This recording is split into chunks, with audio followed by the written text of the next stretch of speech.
Olá, pessoal! Estudaremos a Lei Orgânica do município de Itaboraí. Estudaremos em parte por se tratar de um conteúdo extenso. Faremos também exercícios ao longo dos vídeos para ajudar na fixação do conteúdo. Em breve estarei disponibilizando também os simulados, contendo questões autorais com gabarito comentado sobre essa temática. Também os promocionais, contendo outras temáticas como a história de Itaboraí e também o Estatuto dos Servidores Públicos de Itaboraí. Quando eles estiverem prontos, colocarei os links na descrição desse vídeo, beleza? Bom, além disso, eu também irei disponibilizar um curso contendo os conteúdos comuns no formato de vídeo-aula, organizados em módulos, que irei disponibilizar na plataforma da Hotmart. Quando eles estiverem organizados, irei colocar também os links aqui na descrição desse vídeo. Então, para você acompanhar todos os lançamentos, tanto de vídeo quanto de material, é muito importante, é fundamental que você se inscreva no canal e ative o sininho, beleza? Bom, é isso. Bora começar! Vamos dar continuidade ao nosso estudo sobre a Lei Orgânica do município de Itaboraí, falando do funcionamento da Câmara. A Câmara irá se reunir em sessões preparatórias a partir de 1º de janeiro do primeiro ano de legislatura para a posse de seus membros e também para a eleição de sua mesa. Então, as primeiras medidas a serem adotadas são: primeiro você dar posse aos seus membros, confere posse aos seus membros e depois você elege os membros da mesa. A posse, ela é uma solenidade, então ela ocorre em uma sessão solene, que vai acontecer independentemente de número, sob a presidência do vereador mais votado dentre os presentes, tá? Então, quem preside a posse, né, essa sessão solene que vai conferir posse aos vereadores, será o vereador mais votado dentre os presentes. Cuidado, porque o elaborador de questão pode colocar que é o vereador mais idoso, porque algumas leis orgânicas colocam que é o vereador mais idoso, tá? Mas aqui nessa lei orgânica coloca que é o vereador mais bem votado dentre os presentes. O vereador que não tomar posse nessa sessão solene, que é para essa finalidade, ele tem que fazer dentro de 15 dias do início do funcionamento ordinário da Câmara, sob pena de perda de mandato, salvo motivo justo, aceito pela maioria absoluta dos membros da Câmara. Então percebam, o vereador ele tem até 15 dias para poder tomar posse. Tá? Se ele não fizer, ele corre o risco de perder o seu mandato. Se ele não fizer dentro de 15 dias, ele tem que ter um motivo relevante para isso, que tem que ser aceito pela Câmara, pela maioria absoluta dos membros da Câmara. E aí, imediatamente após a posse dos vereadores, né, eles irão se reunir sob a presidência do mais votado dentre os presentes. E havendo maioria absoluta dos membros da Câmara, eles irão eleger os componentes da mesa, que serão automaticamente empossados. Tá? E no caso de empate, é proclamado eleito o vereador mais votado. Então, primeiro você, né, confere a posse aos vereadores, depois você faz a votação para a composição dos membros da mesa. Então, uma vez eleito os componentes da mesa, eles serão automaticamente empossados. Lembrando que essa votação acontece, tem que ser por maioria absoluta dos membros da Câmara, e quem preside será o vereador mais votado dentre os presentes. Não é o vereador mais idoso, é aquele mais votado dentre os presentes. Bom, a eleição dos membros da mesa diretora para o segundo biênio de cada legislatura obedecerá à resolução assinada pela maioria da mesa diretora, que a fixará em data não superior a 15 de dezembro do segundo ano de legislatura. Então, a próxima eleição dos membros da mesa vai seguir a resolução que foi assinada pela maioria da mesa diretora. Essa resolução vai obedecer essa resolução. E também já foi ali fixado uma data limite em relação a essa próxima legislatura, que é até 15 de dezembro do segundo ano de legislatura. Não pode ser superior a isso. Bom, o mandato da mesa será de 2 anos e terá direito a participar da eleição todos os vencedores, exceto aqueles que estejam no exercício da função. Então, todos aqueles vereadores que desejam participar e compor a mesa, eles têm o direito de participar da eleição, exceto aqueles que já fazem parte dela. E o mandato da mesa será de 2 anos, ok? 2 anos de mandato. Lembrando, gente, que a mesa diretora é quem dirige os trabalhos parlamentares, legislativos e administrativos ali da Câmara Municipal. Obviamente, não são todos os vereadores que fazem parte dessa mesa diretora, é aquela cúpula, tá? Ela vai ser votada, os membros da mesa eles serão votados para poder compor essa cúpula.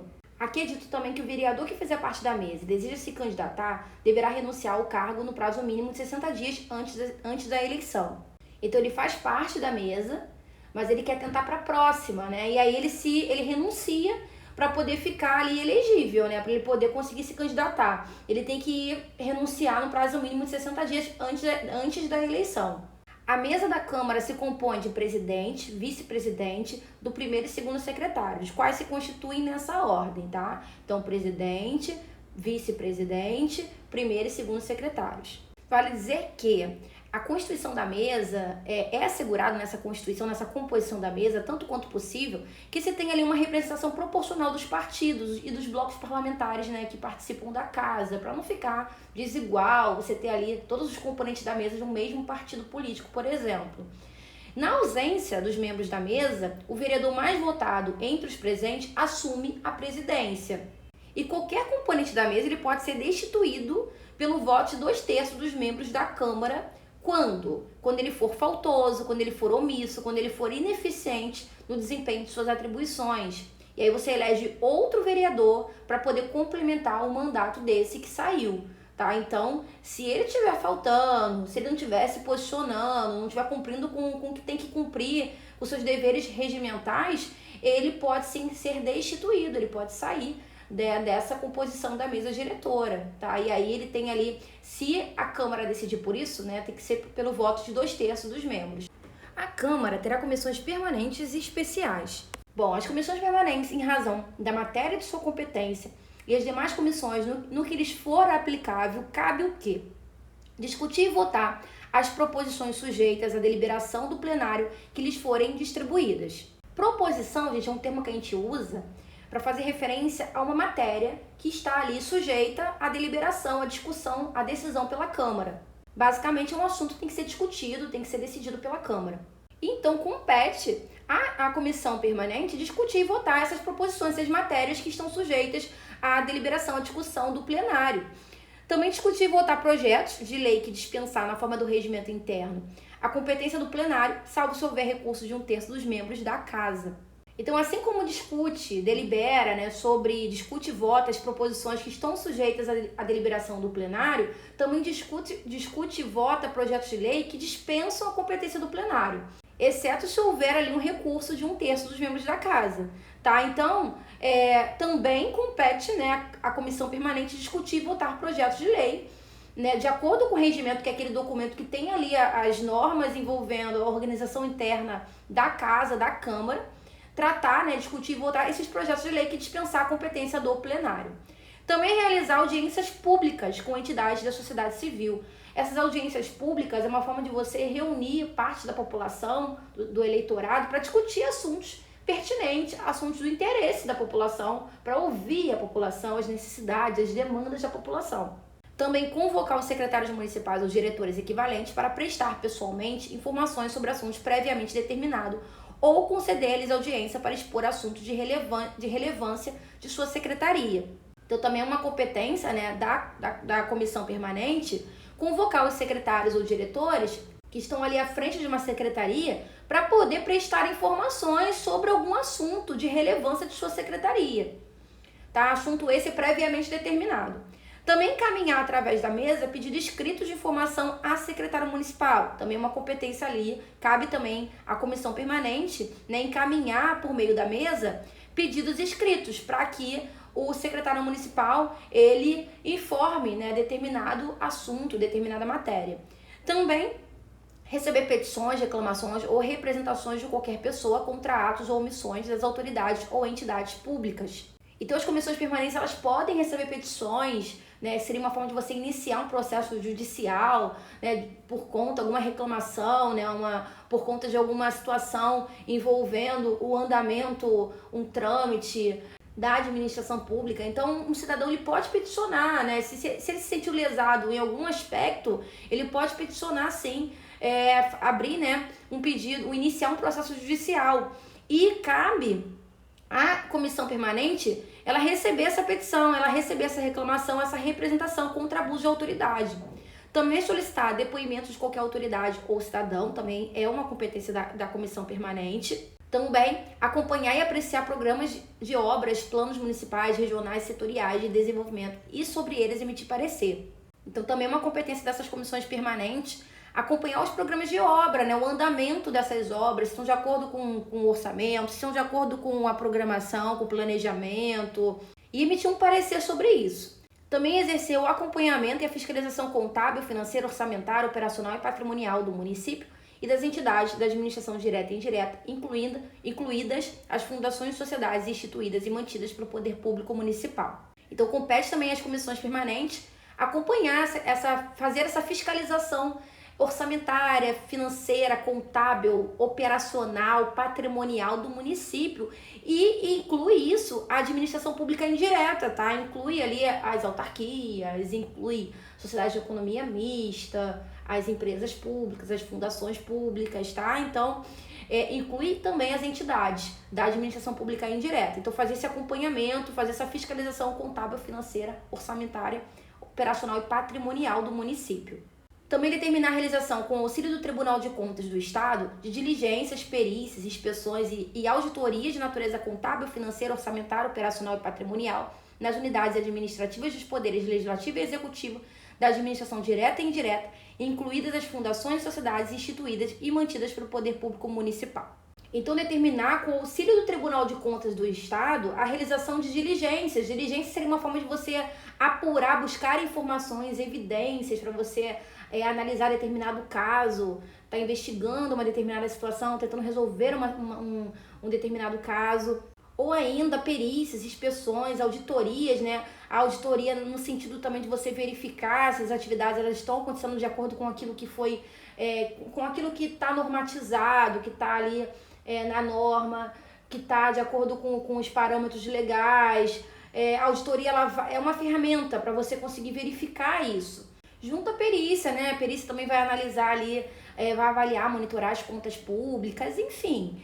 Então, compete, né, a essas comissões permanentes elas determinarem essas diligências, perícias, inspeções, auditorias com essa finalidade, né, contábil, financeira, orçamentária, operacional e patrimonial, para poder avaliar se de fato as contas, como é que está essa questão operacional, como é que está o andamento das contas, né, isso de onde? Da administração pública, seja direta ou indireta.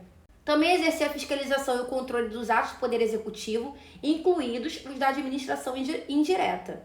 Então, também controla ali, fiscaliza o Poder Executivo, tá? Então, a comissão permanente, ela vai fiscalizar os atos do Poder Executivo, o que inclui a administração indireta, as entidades da administração indireta. Também propor a sustação dos atos normativos do Poder Executivo que exorbitem do poder regulamentar ou dos limites de delegação legislativa, elaborando o respectivo decreto legislativo. Então, sustar um ato normativo, né, seria uma forma de você controlar o poder executivo. Seria uma forma de você falar, opa, isso aqui ultrapassou a competência desse poder, tá? Isso vai para além, está exorbitante. E aí você vai lá e você faz a sustação, você suspende esses atos normativos. Também, estudar qualquer assunto compreendido no respectivo campo temático ou área de atividade, podendo promover em seu âmbito conferências, exposições, palestras ou seminários. Então, também é uma competência, também cabe às comissões permanentes tratar sobre assuntos que sejam ali referentes ao seu campo temático, à sua área de atividade, e inclusive propor estudos, palestras, seminários para poder tratar sobre isso, para poder difundir essas informações. E também compete à comissão permanente solicitar audiência ou a colaboração de órgãos ou entidades de administração direta, indireta ou fundacional e da sociedade civil para elucidação de matéria sujeita a seu pronunciamento, não implicando a diligência de dilação dos prazos. Então, a comissão ela pode solicitar audiência pública para poder escutar a população, porque talvez escutando a população ela consiga ali coletar informações importantes para poder elucidar determinado caso, né? E com base nessas informações, né, você consiga elucidar determinada matéria. Então, pode também buscar a colaboração de órgãos ou entidades da administração pública direta, indireta ou fundacional, tá? Para poder ajudar nessa elucidação. E o fato de você ter essa diligência não implica em dilação dos prazos, ou seja, o fato de você solicitar essa audiência para você conseguir, né, investigar melhor a situação não implica em aumento dos prazos. Então perceba que as comissões permanentes não é à toa que elas são permanentes. Elas são permanentes porque elas vão tratar de diferentes assuntos. Assuntos que precisam de uma constância, assuntos que precisam ali de uma continuidade. Não é algo que é pontual. Já as comissões especiais, elas são criadas por deliberação do plenário e serão destinadas ao estudo de assuntos específicos e à representação da Câmara em congressos, solenidades ou outros atos públicos. Tá? Então, as comissões especiais, elas já vão tratar de assuntos bem específicos, são matérias bem específicas. Elas são criadas por deliberação do plenário e elas também estão ali, elas representarão a Câmara em congressos, solenidades e outros atos públicos. Vamos falar das comissões parlamentares de inquérito, as CPIs. Elas terão poderes de investigações próprios das autoridades judiciais, além de outros previstos no regimento interno da Câmara. Serão criadas mediante requerimento da maioria de seus membros para apuração de fato determinado e por prazo certo, sendo as suas conclusões, se for o caso, encaminhadas ao Ministério Público para que promova a responsabilidade civil ou criminal dos infratores. Então, a CPI, a Comissão Parlamentar de Inquérito, ela é criada para poder investigar determinada situação, determinado caso. Ela está tendo ali uma investigação, teve ali uma acusação de uma irregularidade, um desvio de verba pública na educação. E aí você faz o quê? Você abre uma CPI para poder investigar essa situação. Nessa Comissão Parlamentar de Inquérito, que tem ali poder de investigação próprio de uma autoridade judicial, para poder investigar, recolher as informações e chegar a uma conclusão, tá? E aí será criada essa CPI mediante requerimento da maioria dos membros da Câmara, tem que ser maioria dos membros da Câmara, ok? Para poder apurar um fato que tem que ser determinado e tem que ser por um prazo certo. E aí o que for concluído dessa CPI será encaminhado ao MP, ao Ministério Público, para que o Ministério Público tome as devidas providências.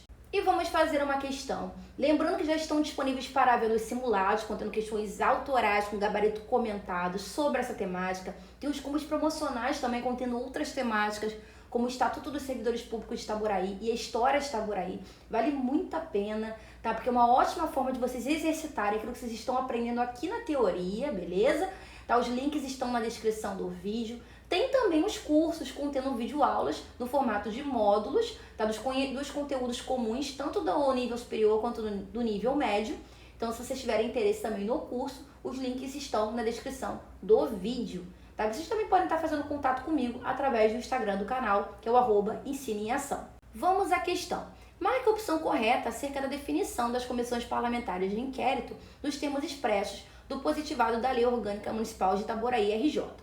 Então aqui está pedindo a definição de comissão parlamentar de inquérito de acordo com a Lei Orgânica de Itaboraí. Eu adaptei a questão para vocês, evidentemente, tá? Porque isso aqui foi uma questão do Instituto Referência de 2024 para procurador e eu adaptei para vocês porque, evidentemente, não era para o município de vocês, mas a ideia, a essência da questão permaneceu. Aí a letra A fala que as comissões parlamentares de inquérito terão poderes de investigação próprios de autoridades policiais, além da Câmara Municipal, mediante requerimento de 2/3 de seus membros, para apuração de fato determinado ou determinável e por prazo indefinido, sendo suas conclusões encaminhadas ao Ministério Público para que promova a responsabilidade civil ou criminal dos infratores ou arquivamento do apurado. As CPIs, elas terão poderes de investigação próprios das autoridades judiciais, nós vimos isso, só que ela será criada mediante requerimento da maioria dos seus membros, não são de 2/3 dos seus membros, para poder apurar fato determinado por um prazo certo, não é por prazo indefinido não. E as suas conclusões serão de fato encaminhadas ao MP, ok? Tem erros aqui nessa letra A, né? Tem erros na letra A, fala que são 2/3, fala que é por prazo indefinido, né? Então a letra A está errada. Letra B. As comissões parlamentares de inquérito terão poderes de investigação próprios das autoridades policiais, além da Câmara Municipal, mediante requerimento da maioria de seus membros, para apuração de fato indeterminado e por prazo definido, podendo ser prorrogado sempre que necessário, sendo suas conclusões encaminhadas ao Ministério Público para que promova a responsabilidade civil ou criminal dos infratores ou arquivamento do apurado. É o seguinte, como nós vimos, a CPI ela terá de fato poderes investigativos próprios de autoridades judiciais. O requerimento vai acontecer pela maioria de seus membros, só que será para apuração de um fato determinado, por um prazo certo. Um fato determinado, não um fato indeterminado, tá? E aqui na Lei Orgânica de Itaboraí não fala de prorrogação, ok? Aqui não é falado sobre prorrogação. A gente tem que se preocupar muito com o que está na lei, na letra da lei. A letra B está errada, né? Porque tá errada de qualquer forma, porque coloca aqui fato indeterminado e não é. E aqui também não é dito sobre prorrogação. Letra C. As comissões parlamentares de inquérito terão poderes de investigação próprios de autoridades judiciais, além da Câmara Municipal, mediante requerimento de 1/3 de seus membros, para apuração de fato indeterminado e por prazo definido, podendo ser prorrogadas sempre que necessário, sendo suas conclusões sempre encaminhadas ao Ministério Público para que promova a responsabilidade civil e ou criminal dos infratores. Bom, vimos que as CPIs terão poderes de investigação próprios de autoridades judiciais, que o requerimento será da maioria de seus membros, não será de 1/3. Será por fato determinado e não por fato indeterminado. E na lei orgânica não consta sobre prorrogação, né? A letra C está errada. Letra D. As comissões parlamentares de inquérito terão poderes de investigação próprios de autoridades judiciais, além da Câmara Municipal, mediante requerimento da maioria de seus membros para apuração de fato determinado e por prazo definido, sendo suas conclusões, se for o caso, encaminhadas ao Ministério Público para que promova a responsabilidade civil ou criminal dos infratores. Essa redação está perfeita, é exatamente isso que está escrito lá no parágrafo 4º do artigo 74 da Lei Orgânica de Itaboraí, tá? A letra D é a resposta. Fala pessoal, eu espero que esse vídeo tenha contribuído para os seus estudos. Se você gostou, não deixe de deixar um like, também um comentário. E aproveita que está por aqui e explora outros conteúdos do canal que podem estar reforçando nos seus estudos. Aqui no canal tem diversas playlists, tem playlist contendo simulados em português de diferentes bancas organizadoras, tem playlist contendo simulados de fundamentos de educação, tem playlist de legislação educacional, legislação ambiental, noções de administração pública, entre tantas outras. Então maratone bastante para o seu concurso. É isso, bons estudos e eu vejo vocês nos próximos vídeos.